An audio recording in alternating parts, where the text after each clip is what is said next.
გარემოს დაცვითი პასუხისმგებლობის შესახებ საქართველოს კანონის მიზანია გარემოსთვის ზიანის მიყენების საკითხების სამართლებრივი რეგულირება დამბინძურებელი იხდის პრინციპის გათვალისწინებით. კანონი იცნობს ეგრეთ წოდებულ მკაცრ გარემოს დაცვით პასუხისმგებლობას.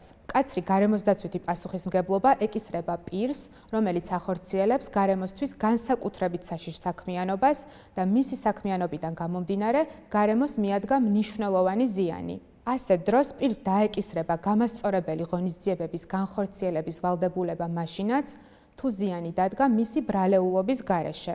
მნიშვნელოვანი ზიანი განმარტებულია როგორც გარემოზე, კერძოდ ბიომრავალფეროვნებაზე, მიწაზე ან წყლის ობიექტებზე მიყენებული ისეთი ზიანი, რომელიც გამოწვეულია პირის მიერ და შეესაბამება კანონის დანართი ერთით განსაზღვრულ კრიტერიუმებს. გარემოს დაცვითი პასუხისმგებლობის შესახებ კანონით გათვალისწინებულია მთელი რიგი ადმინისტრაციული ხასიათის მექანიზმები, რომელთა გამოყენებაც გარემოსთვის მიყენებული ზიანის ან ზიანის მიყენების საფრთხის შემთხვევაში ბევრად ეფექტიანია ვიდრე სხვა ინსტრუმენტების, მაგალითად სისხლის სამართლებრივი მექანიზმების ან ადმინისტრაციული ფულადი ჯარიმების გამოყენება. ხშირად ფულადი ჯარიმა საქმიანობის განმახორციელებლისთვის ჩვეულებრივ ბიზნეს ხარჯს წარმოადგენს. სისხლის სამართლებრივი პროცესი კი დროში გაწელილია და დროული რეაგირების მექანიზმი ვერ იქნება. შესაბამისად, ადმინისტრაციული ხასიათის ინსტრუმენტების გამოყენება, როგორიც შესაძლოა იყოს გარემოსთვის მიყენებული ზიანის გამოსწორების კონკრეტული გეგმის შედგენა და გამოსასწორებელი ღონისძიებების განსაზღვრა,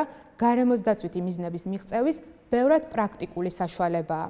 გარემოს დაცვითი პასუხისმგებლობის შესახებ საქართველოს კანონი 2022 წელს ამოქმედდა. მას შემდეგ გარემოს დაცვითი ზედამხედველობის დეპარტამენტმა არაერთ შემთხვევაში გამოიყენა როგორც მკაცრი გარემოს დაცვითი პასუხისმგებლობის, ასევე ბრალზე დაფუძნებული პასუხისმგებლობის ზომები.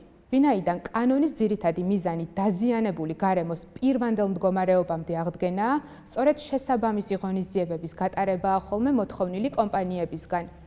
ძირითადად ეს კომპანიები სასარგებლო წიაღისეულისა და ენერგეტიკულ სფეროში ოპერირებადი კომპანიებია. ხშირია შემთხვევები, როდესაც კომპანიები წარადგენენ ხოლმე დაზიანებული გარემოს პირვანდელ მდგომარეობამდე აღდგენის შეუძლებლობის დასაბუთებას და ალტერნატიულ ტერიტორიებზე საკომპენსაციო ღონისძიებების განხორციელებას ითხოვენ. ბრალზე დაფუძნებული პასუხისმგებლობის შემთხვევებში, როდესაც მნიშვნელოვანი ზიანია სახეზე, საქმე პროკურატურას გადაეცემა. თუმცა მნიშვნელოვანი ზიანის მიყენების შემთხვევებში კომპანიისთვის სისხლის სამართლებრივი პასუხისმგებლობის დაკისრებამდე ადმინისტრაციული პასუხისმგებლობაა გათვალისწინებული.